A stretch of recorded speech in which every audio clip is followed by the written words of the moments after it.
Hello again, friend. How have you been? How's the weather been treating you? You adjusting to the climate fine?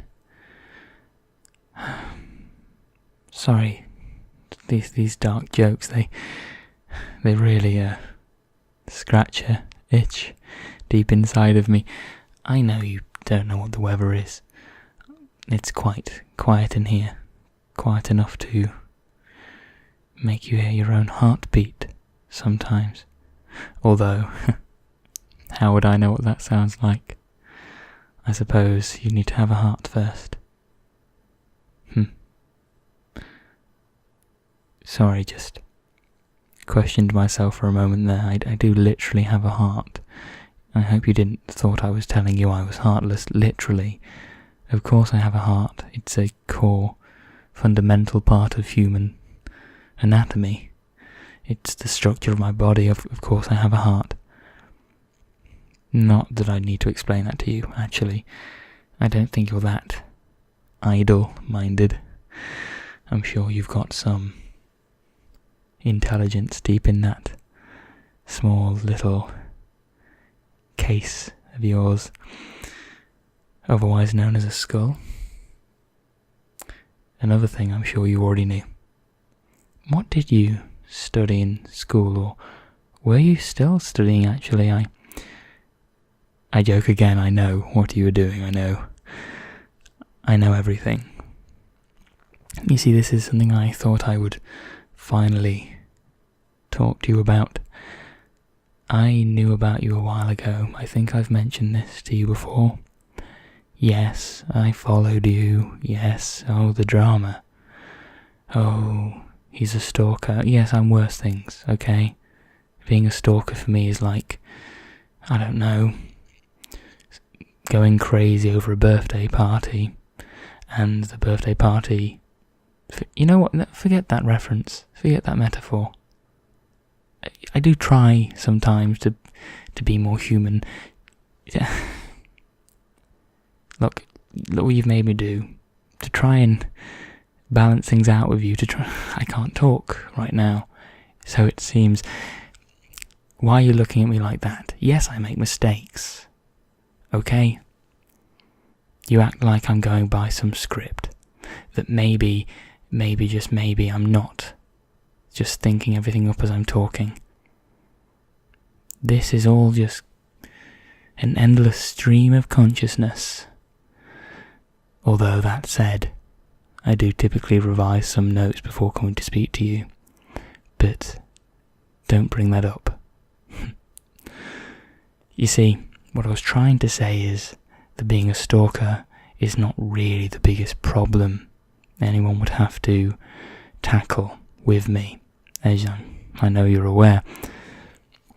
Murder, kidnapping, and a few cases of,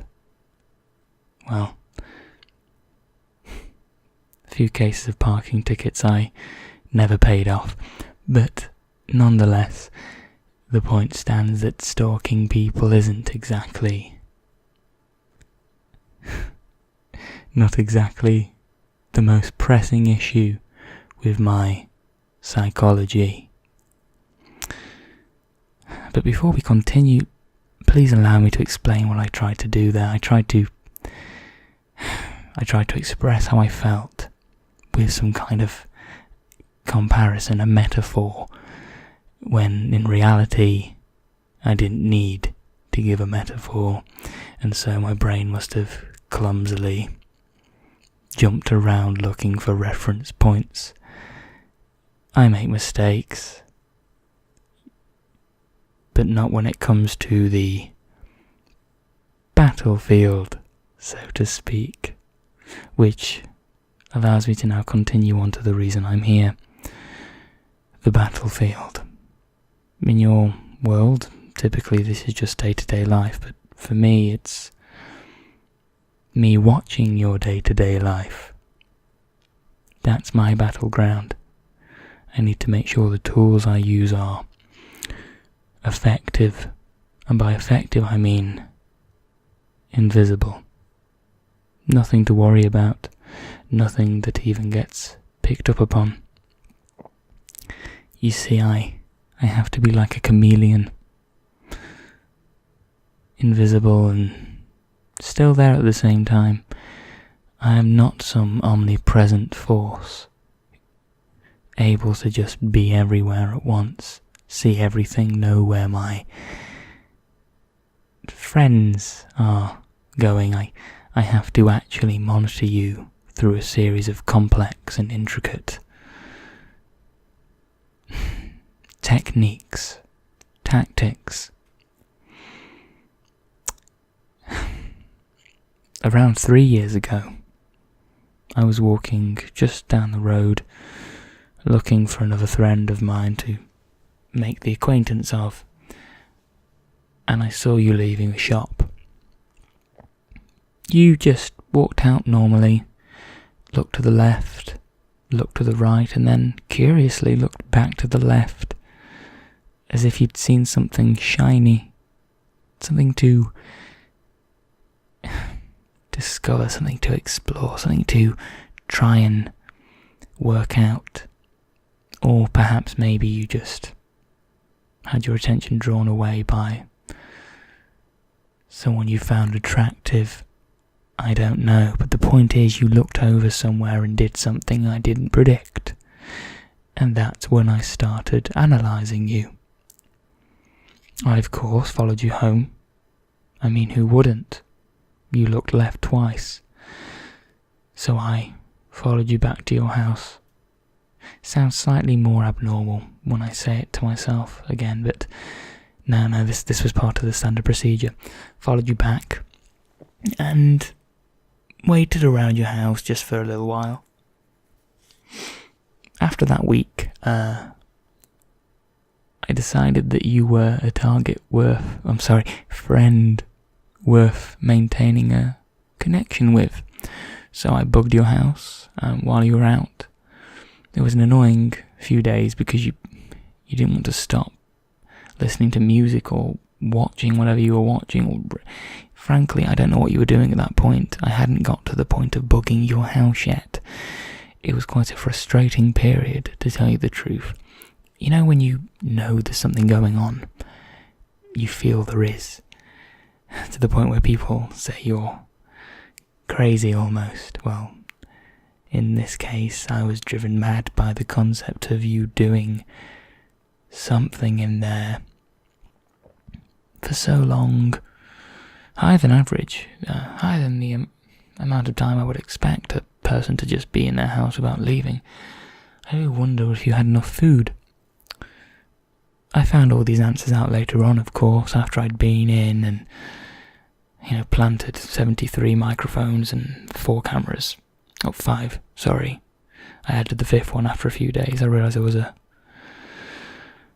was a blank spot, a spot I couldn't see in your living room. A cubic meter can say a lot about a person. I mean, who knows what they could do in that cubic meter? I had to know.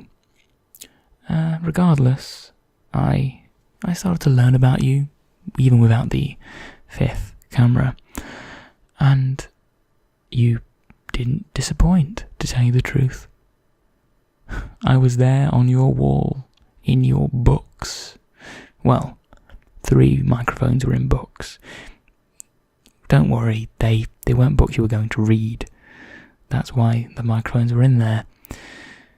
I mean, it's strange. Books. We maintain a collection sometimes and never think about if we really need to. But it was useful for me, so thank you for that. But I listened, watched, and learnt about you. I learnt about how you moved, talked, walked, and I learnt about all the other people in your life. You had a few toxic people, so to speak. You needed saving, in a way. Don't look at me like I am the one you need to be saved from now. Trust me, I could see the direction they were taking you, and it was a darker route. But you tried hard. You tried hard to maintain strong relations, be a good person. You tried, I saw. You deserved to leave that environment. You were doing it to yourself. I had to step in at some point. But, yeah, you're welcome. So now you're here, in this safe, warm environment. It never drops below 23. I had to think about that for a moment then. It used to be 22, but then I read an article online. 23 is the most optimum temperature, it said. Did a bit of research, and I decided that 23 sounded good anyway, regardless. It's been good for the electricity bill. It stays constant. It's pretty good. 23 degrees is pretty good. My apologies if I'm overloading with information, to be quite frank. My brain is overloaded itself right now. I feel I'm making a few more imperfections than usual. You see, this is going to be hard to tell you. I don't normally disclose such information, at least not so quick. But tonight I stopped a murder. I have rivals. I don't know if they know I exist, but I know they exist. I can't have them taking down people that don't need to be removed from society. So sometimes I need to step in and nip it in the bud. This is also where being a chameleon is important. You see, I have to watch their plans, stay blended in, stay hidden from them. And when they go to strike, I need to just capture them in my own trap. I turn their own techniques against them. I watch their predictable pathways and pop like a bubble. Gone. Into thin air. Just a few remnants left. Well, there were, until I got rid of those. It's probably a good thing I sorted them out. They were making far too many mistakes. They were hurting far too many good people. But back to you. Back to your life before now. I wonder how we should refer to it. Just as the past? Or have we spent enough time together now that you may even see this as more than one period of your life? I hope you're happy. No, don't feel the need to tell me I don't gauge these things by what you tell me. It's about what really goes on. It's about how you really think. And words don't always speak truth, as you know. Words more often than not are only spoken to deceive, manipulate and control. And you should know that, considering the fact that that's all I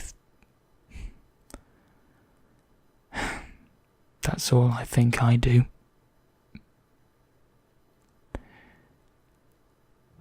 It's a nerve of mine. A self-conscious nerve. I'm aware of what I'm doing. I have to fight against it, yet all I find myself doing is trying to stop myself using the very methods that create the problems I'm trying to stop. The solution is the problem. It's circular. It goes round in a loop. My thoughts create more thoughts, which in turn create the prior thoughts. A loop of conscious awareness.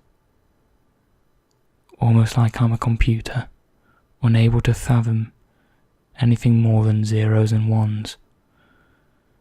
Maybe I am a computer. Maybe we all are. Have you heard of simulation theory? we're not getting into it now. That's not my forte. However, it's quite interesting. Maybe you are just part of a simulation. Maybe I am. Maybe I've passed the test, or maybe I failed. Nonetheless, I feel that this life was determined for me. I don't have control. But by acknowledging that, I know that I am actually in control more than you. You see, I'm sat here with the sword, and you're sat there with the shield. All you can do is defend in your mind while I strike you with this sword of words. Oh friend, oh my precious little friend. I do wish you could know what it's like to be me. I do wish you could see things through my eyes, know the techniques and the tactics I know how to be invisible, how to be unseen by the world for what you really are. I wish you could have fought back. It would have made an interesting challenge. Despite that, you've proven to still engage me on levels that I didn't expect. So, I suppose your use is different to that of a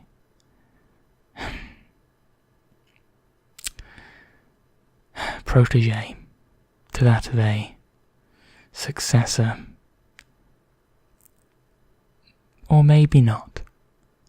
Maybe in time you could learn to be this way. If you like. Would you like that? No. Maybe it's best I don't prolong this existence. I don't want to perpetuate the craziness of this life. I don't want to carry on living through you.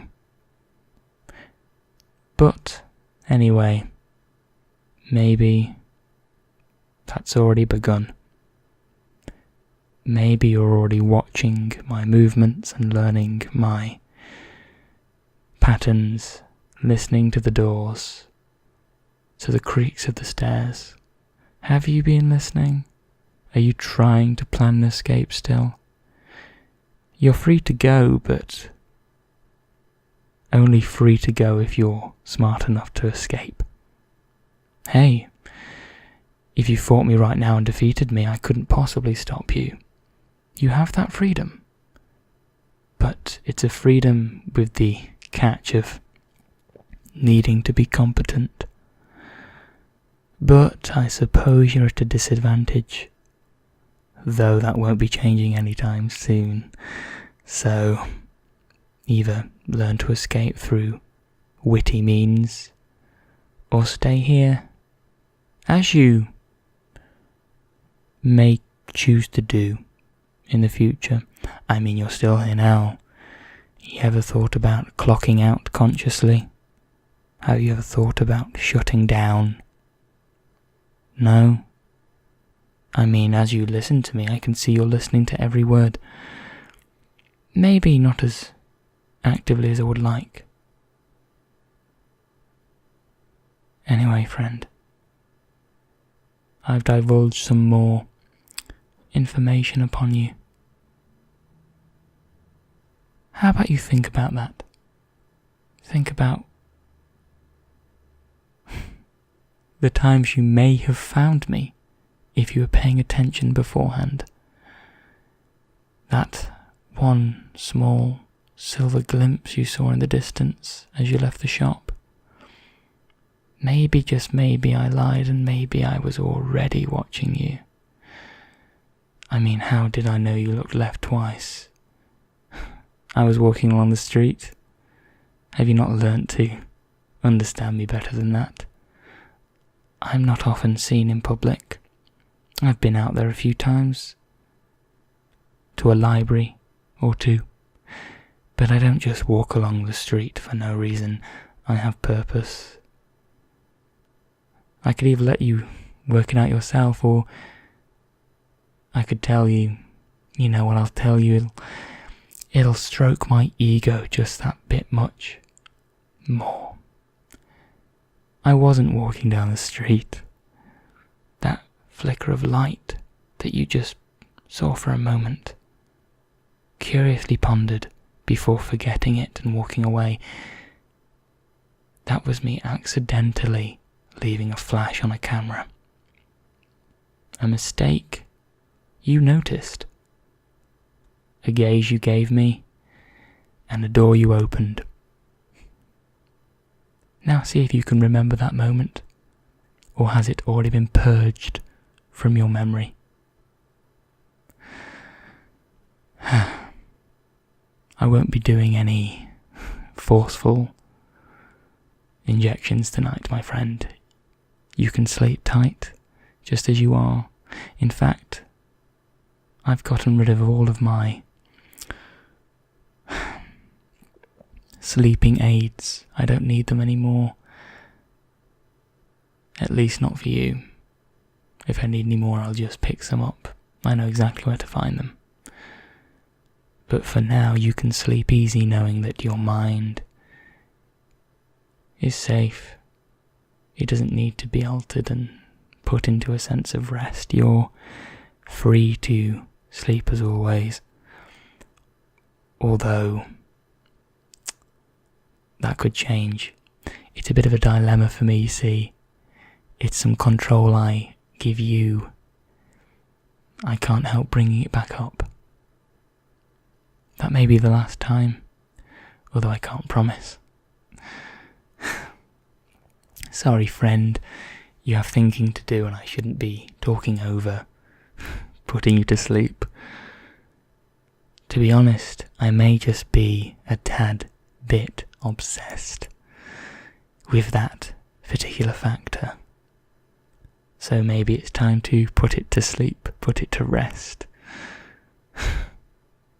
Pardon the pun, I can't help myself sometimes. But I'll be going now, friend, and I'll see you another time. Think well, dream of us, although don't make it too unusual, don't you? I'd like to maintain a more platonic relationship between us, thank you. Maybe erring on the side of professional. Yes. We're colleagues, friend. No, that's nonsense. I'm trying to cover up reality more than I should. Goodbye for now. I'll see you soon, friend.